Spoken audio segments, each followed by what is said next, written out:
Hello students, welcome back to my channel.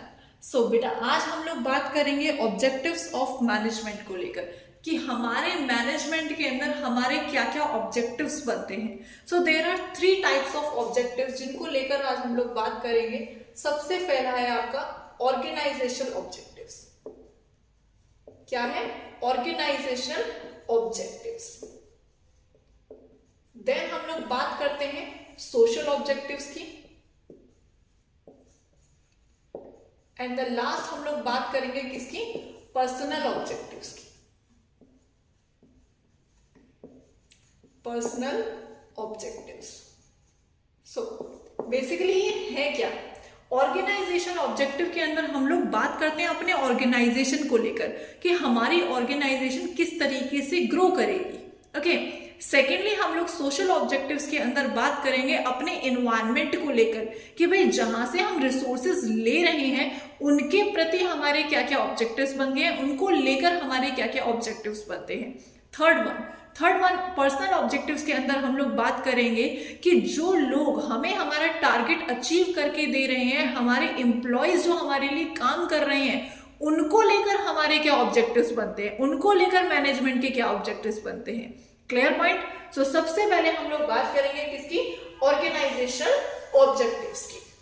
सो चलिए मेरे साथ हेडिंग डालिए, organisational objectives. That is organisational objectives.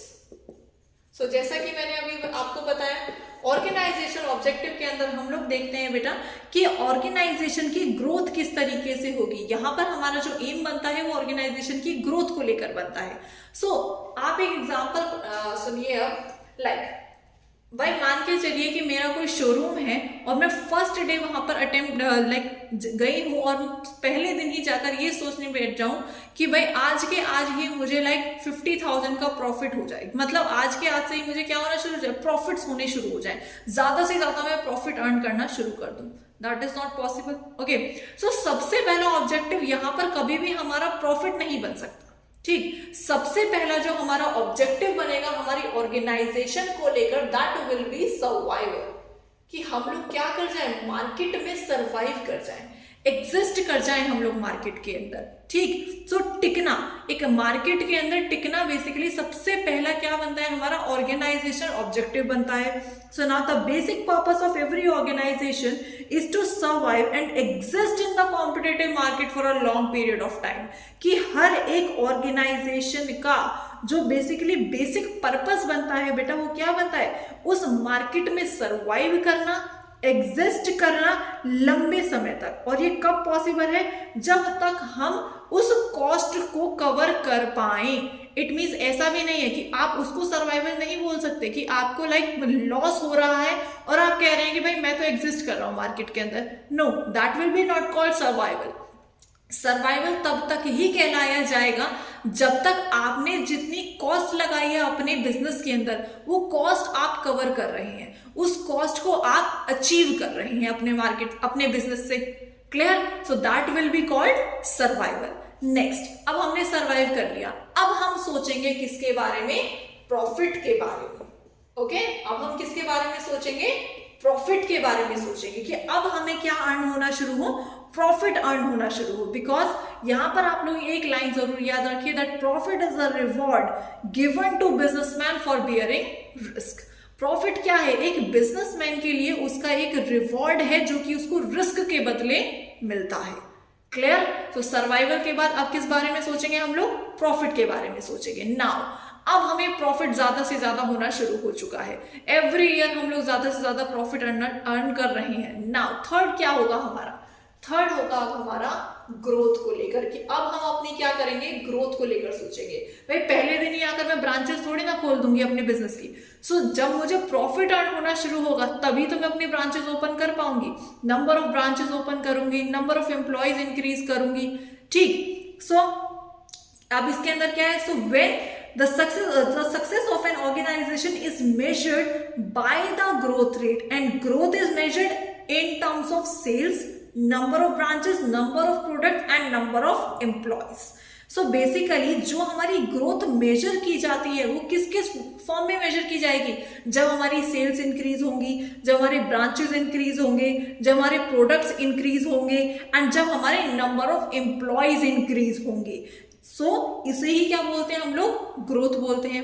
एक बार दोबारा से देखिए, ऑर्गेनाइजेशन ऑब्जेक्टिव के अंदर हमारे 3 ऑब्जेक्टिव्स बनते हैं, ये इसी सीक्वेंस में रहेंगे बेटा। सबसे पहला ऑब्जेक्टिव बनेगा हमारा सर्वाइवल, सेकंड बनेगा हमारा प्रॉफिट एंड थर्ड वन बनेगा हमारा ग्रोथ। Is that clear? चलिए आगे बढ़ते हैं। नाउ अब बात करते हैं हमारे सेकंड ऑब्जेक्टिव की, that is social objectives. Okay, so social objectives क्या है बेसिकली? नाउ भाई हम लोग रिसोर्सेज कहां से लेते हैं? अपने इन्वायरमेंट से लेते हैं। इन्वायरमेंट को लेकर भी हमारे कुछ ऑब्जेक्टिव्स बनते हैं कि नहीं बनते हैं? कि भाई हमारे कुछ फर्ज बनते हैं अपने इन्वायरमेंट को लेकर। वो सोशल ऑब्जेक्टिव्स क्या होते हैं कि हम लोग क्वालिटी प्रोडक्ट्स प्रोवाइड करें on a reasonable price. Quality products देना रीजनेबल प्राइस पर, ठीक, at a reasonable price. Second हमारा सोशल ऑब्जेक्टिव्स क्या बनता है? That generation of economic wealth, कि हम लोग इकोनॉमिक वेल्थ को जनरेट करें। Clear? Generation of economic wealth. Next हमारा क्या बनता है? फाइनेंशियल सपोर्ट टू कम्युनिटी हो सकता है हमारा, कि हम लोग कुछ कम्युनिटीज ऐसी होती है जिन्हें फाइनेंशियल सपोर्ट की नीड होती है, तो हम वहां पर फाइनेंशियल सपोर्ट प्रोवाइड करें, फाइनेंशियल सपोर्ट टू कम्युनिटी। ऐसे बहुत सारे हमारे क्या बन सकते हैं? सोशल ऑब्जेक्टिव्स बन सकते हैं। और क्या हो सकता है? लाइक हम लोग एनवायरमेंटल फ्रेंडली चीजों का यूज करें प्रोडक्शन के लिए, जो कि हमारे एनवायरमेंट को सेफ रखेंगे। और क्या हो सकता है? एम्प्लॉयमेंट अपॉर्चुनिटीज प्रोवाइड करें, दैट इज इंपॉर्टेंट। ओके, कि एम्प्लॉयमेंट अपॉर्चुनिटीज प्रोवाइड करना वीकर सेक्शंस ऑफ सोसाइटी को बेसिकली। वो भी क्या बनता है? एक हमारा सोशल ऑब्जेक्टिव बनता है। क्लियर? जो बेसिकली हम लोग कर रहे हैं अपने सोशल के लिए, सोशल वेलफेयर एक तरीके से कह सकते हैं हम इसे, कि जो मैनेजमेंट का सेकंड ऑब्जेक्टिव बनता है वो अपने एनवायरनमेंट को लेकर बनता है, जहां से हम लोग रिसोर्सेज ले रहे हैं, एक social welfare basically. Is that clear now अब बात करते हैं इसके थर्ड ऑब्जेक्टिव की। थर्ड ऑब्जेक्टिव क्या है बेटा हमारा? That is personal objective. Now third objective के आपके काफी ऑल्टरनेटिव नेम्स हैं जो कि आपको याद रखने काफी जरूरी है। चलिए हेडिंग डालिए मेरे साथ, दैट इज पर्सनल ऑब्जेक्टिव्स। अब पर्सनल ऑब्जेक्टिव को कुछ और नामों से भी जाना जाता है, दैट इज ह्यूमन ऑब्जेक्टिव्स, और we can say individual objectives. जहां पर हम लोग किनकी बात करेंगे? जो हमारे लिए लोग काम कर रहे हैं हमारे मैनेजमेंट के अंदर, बेसिकली जिनकी वजह से हम अपनी कंपनी की ग्रोथ कर पा रहे हैं, हम अपने बिजनेस की ग्रोथ कर पा रहे हैं। अगर वो ही हमारे साथ नहीं जुड़ेंगे तो हम कैसे अपनी ग्रोथ कर पाएंगे? ओके, उनके लिए हमारे क्या ऑब्जेक्टिव्स बनते हैं? सबसे पहला, उनको एक कॉम्पिटिटिव सैलरी दी जाए। क्या दी जाए? एक कॉम्पिटिटिव सैलरी दी जाए, जिससे वो अपनी एटलीस्ट नीड्स को पूरा कर पाए। ओके, कॉम्पिटिटिव सैलरी देना। सेकंड क्या ऑब्जेक्टिव बनता है उनको लेकर हमारा? पीयर रिकॉग्निशन हो, सेल्फ रिस्पेक्ट हो। ऐसा ना हो जाए कि उनको ऐसा लग रहा है कि भाई हमारी तो कोई पहचान ही नहीं है इस कंपनी के अंदर, कि हमें तो कोई सुनता ही नहीं है, कि हमारी कोई सेल्फ रिस्पेक्ट ही नहीं है भाई यहाँ पे। ऐसा नहीं होना चाहिए।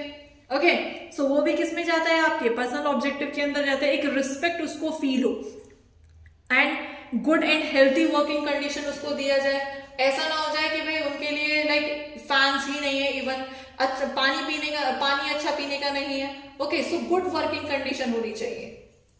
कैंटीन फैसिलिटी हो उनके लिए, अच्छी वर्किंग कंडीशन हो जिसमें वो रहकर इजीली काम कर सके।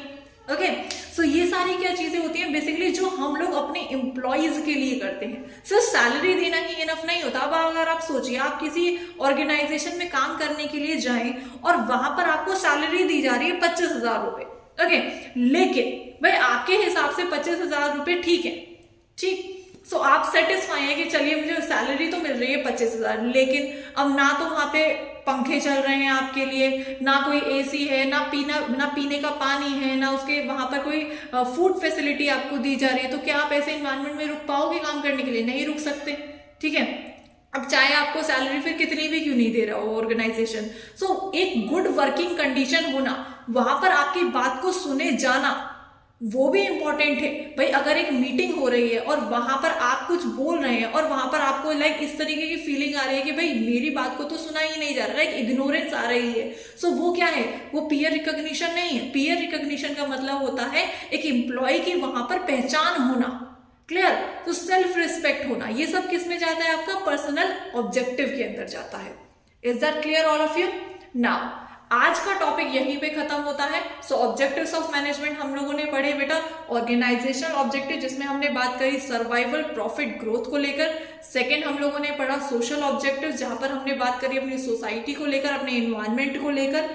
थर्ड हमने पढ़ा पर्सनल ऑब्जेक्टिव। पर्सनल ऑब्जेक्टिव में हमने पढ़ा कि हमें अपने एम्प्लॉयज को लेकर क्या क्या करना चाहिए। Okay, so that's it for this video, for this lecture.